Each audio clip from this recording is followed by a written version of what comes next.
The ocean was like a vice, but he was coming up for air. It was pressing against his body, the weight of the sea forcing him to rise with the propulsion of a torpedo. Everything was murky and dim, but then Lee saw it, there, the spinning beam of the lighthouse breaking on the surface of the water above. Just as he was about to surface, he felt his arms move. He had control. He forced himself to surface, took a breath, and opened his eyes. It was dark and stifling. He felt a raw emptiness pulsing in his mind as though he'd been long deprived of sleep. He was still encased in the diving suit. His breathing was loud and the air was warm. He was trapped. He felt a rumbling sensation coming from somewhere outside, but it was muted and distant. He had surfaced, but his pod was still enclosed. He had to get out. He tried to stay calm, but he felt as though he was being dragged backwards. He was afraid he would vomit into the suit and choke on it. What was going on? Where was Harris? Everything shook as if he was in the midst of an earthquake. He was violently slammed against the side of the pod. This time he knew it was inevitable. The vomit was coming and he had no way of getting out of this pod from the inside. He tried to struggle and breathe more slowly, lean back and make a few centimeters of distance between the plastic suit and his face. In a last desperate act, he tried to bite at the suit to free himself, but before he could, it was unzipped. The diving facility was shrouded in smoke. Several alarm lights were flashing on the ceiling. Nearby equipment was on fire. He smelled burnt plastic and recent plasma discharge. He looked around through heavy eyes, his vision blurred and vague. The control of his limbs was loose and clumsy, as if he was drunk but lucid. A central ceiling light began flickering on and off. Lee saw the shuddering shape of Harris. There was a sudden trail of plasma fire and a handgun beam. Harris had something hooked up to a nearby console. He was attaching a node to Gong's chest. Lee felt himself being lowered out of the suit, as if being passively birthed. He felt like a raw animal, a deer finding its legs. He crumpled on the floor as he looked up at Jeeves, leaning over him, checking his body with the module. "You have been through a rather novel experience, I imagine, Detective Lee," the android said. Lee tried to speak, but his throat felt too dry. "Hydration, after laughter, I find is the best medicine," Jeeves said and passed him a bottle. If I was just born, this is my weaning, Lee thought, and felt exhausted. What's happening? "Well, sir, chicanery all around. I'm afraid it appears the facility is being stormed by some very effective military-grade androids," Jeeves said. "An uncouth, an unfortunate state for affairs to merge into, I know. We have some security here, and they've been putting up what resistance they can summon. You can imagine how all of this is being perceived by the diners. Pudding has not even been served." "Does the captain know?" "Yes, sir, she has been informed." "I think we're gonna have to hold on a little longer for the cavalry," Harris said. "Big man isn't looking good." Harris took off his goggles to wipe some sweat from his face. Another burst of sudden light and a white-hot beam cut through the equipment. A cloud of burning fumes buried them deeper in the smog. "We've got to get out of here," Lee said, wiping at the fumes. "You got any aircraft on the roof, some vehicles out back?" "First thing our guest did was blow all of that," Harris said. "They're coming in from both sides." "What have we got holding this place?" Harris flicked at the air, dividing his time between Gong and his feed. "We got 6 droids left. Standard police defender units. They've already taken out 4. Anything heavier here, turrets or drones?" "This isn't a military base," Harris said. "Believe me, this isn't a regular occurrence. Not exactly something I've had a war game for, okay?" "How's Gong doing?" Harris looked over at the data projected in front of him, hesitating for a moment. "He'll make it." "What about the data from the dive?" Lee asked. Yeah, we got that," Harris said quickly, flicking madly at something on his feed before adjusting the node attached to Gong's chest. Everything, including the trace you got on hands you. We tracked him to a private residence, and the captain knows. Just got to hold out for a few more minutes. Oh man, we just lost another droid." There was a slamming sound and the entire ceiling shook. "Gentlemen," said Jeeves, "it appears that this band of libertines and rogues have made it past the landing pad and are cutting through the roof. Our situation is highly perilous indeed. I fear pudding may not be served at all." "Thanks for the good news, Jeeves," Harris said. "Keep it coming, please." "Do you have guns here?" Lee asked, standing on raw, trembling legs, the heat, smoke and flickering lights pounding into his brain. Yeah, right by the emergency exit," Harris said, flicking a steel panel open and pointed behind him. "And be careful with those things." Lee took a rifle from the rack, checking the battery meter on the side. He flicked it on and a green light glowed from the grip, spreading in a spiderweb display before finishing at the barrel. He set it to pulse, took a deep breath and closed his eyes, trying to nullify, in vain, the screeching and clawing pain stuck in his head like an insect jammed inside. "Harris, how do you feel about me commandeering Jeeves?"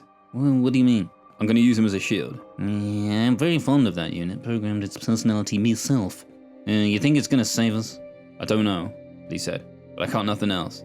Jeeves, I need you to walk in front of me and guard my body. Can you do that? Oh, of course, sir. It is my duty to serve the house. I must say it certainly is a volatile banquet this evening. There will be more than a few dirty dishes later to contend with. You definitely programmed this thing, Lee said. He grabbed Jeeves by the shoulder with his left hand and held out the rifle before him. As they passed under the flickering alarms, orange light splashed over the dull metal of Jeeves' face, then slid like dusk around the contours of his vision.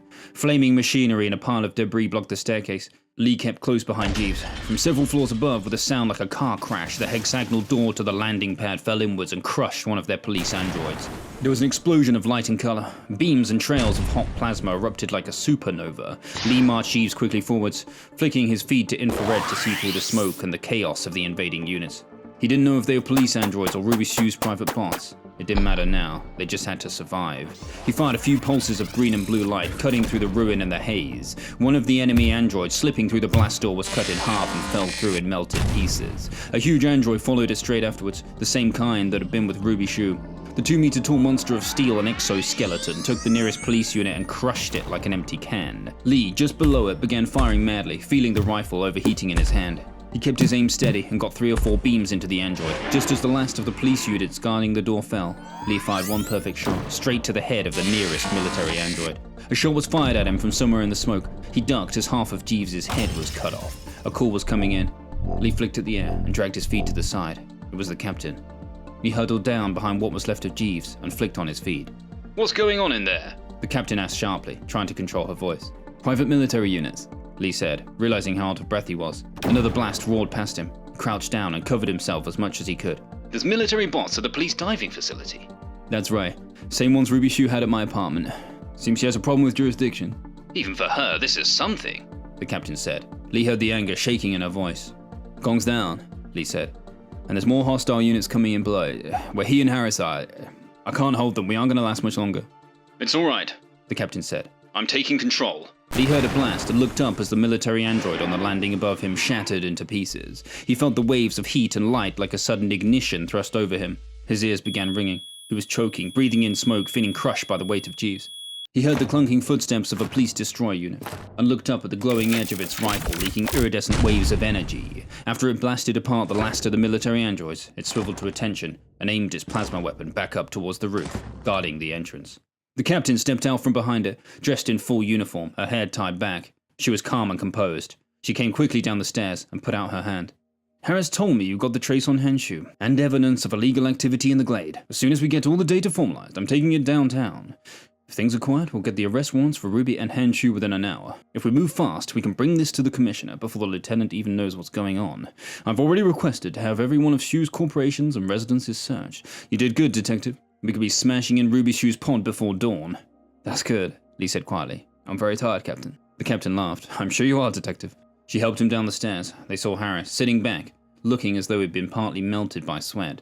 How is he doing? The captain asked, looking over to where another police destroyer unit was guarding the rear exit.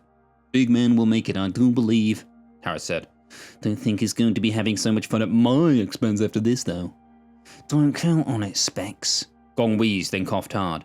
Fuck, that was a trip, he said, groaning, but sitting upright in his chair. What happened to you? Lee asked, at the end.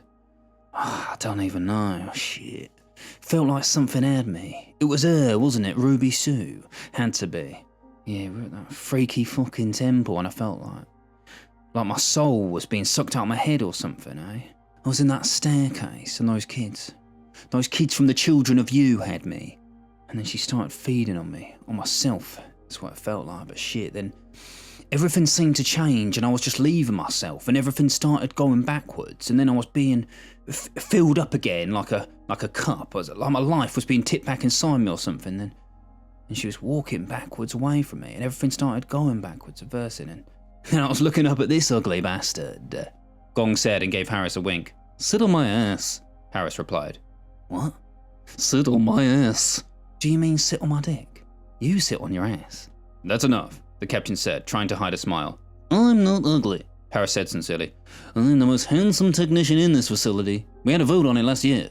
I heard Jeeves rigged it for you. I said that's enough, detective, the captain said sternly.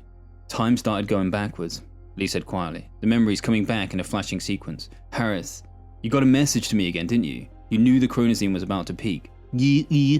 Didn't know how much good it would do, but thought you ought to know. I could feel you coming out of it. Didn't know what was going to happen once the drug started to wear off, but I had a sprinkling inkling time might start to go backwards.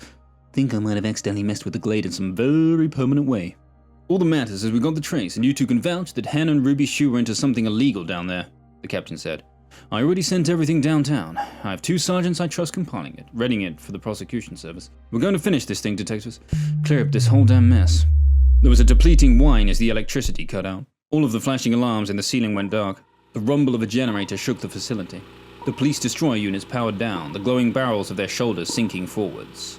Harris, what's going on? The captain asked, flicking at her feed. I don't know, Harris said, flicking on the emergency lighting and scanning the data on his console. He sent out several projections of data and rapidly changing feeds. We're being powered down from outside. High rank ID, looks like.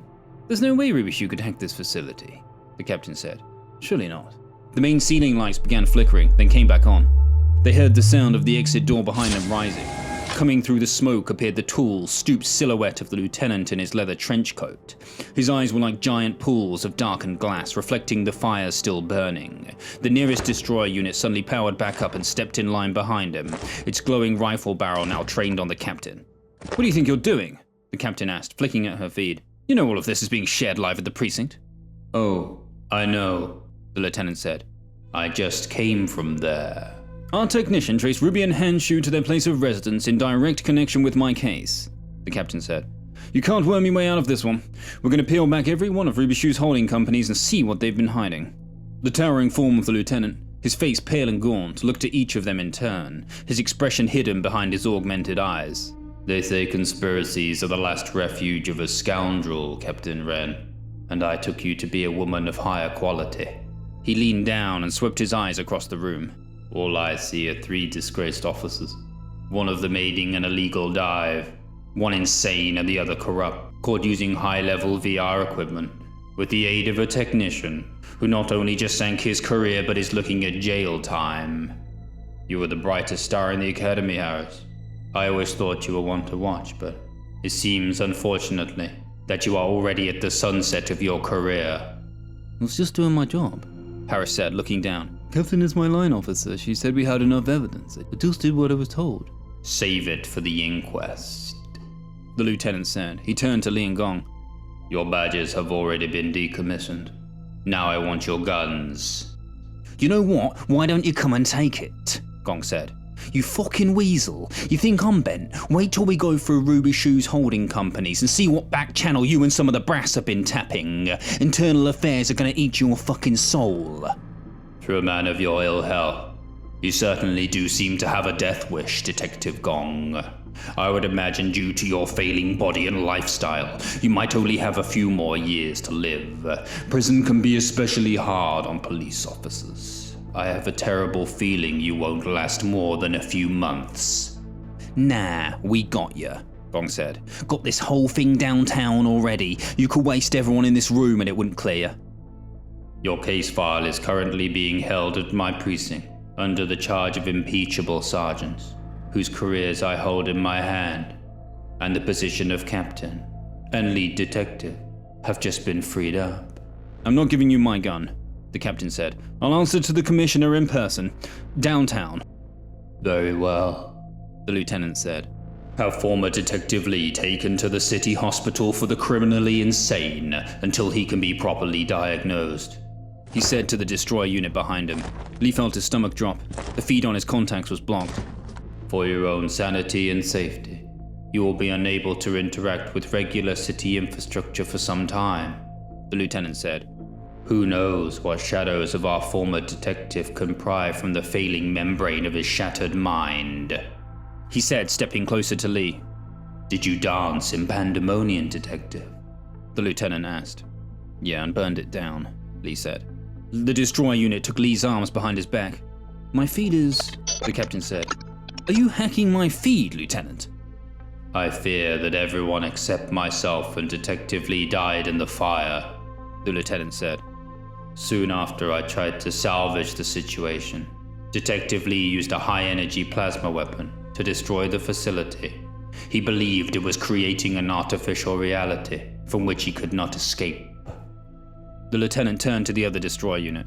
"Kill them and burn any trace of the evidence," he said as Lee was dragged back towards the staircase. Lee heard a shot and a pulse of energy. He twisted around to see if it had really happened, but before the destroyer units could fire, the captain had shot the lieutenant in the side of his head. He collapsed instantly, the flash of energy wavering from her gun. Harris was flicking at something above the consoles on his desk. The destroyer units powered down. Lee felt the energy core release from his wrists. He was blocking us locally, Harris said. but we're back. He breathed out deeply, lifted up his goggles, and wiped the sweat from his forehead. Your shot was even better than mine. His rifle was in his hands too, the barrel still glowing from recent discharge. Lee saw another hole smouldering in the lieutenant's back. You sure we got enough to clear this, Captain?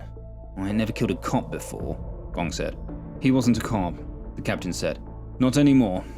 But we have to clear this with the commissioner.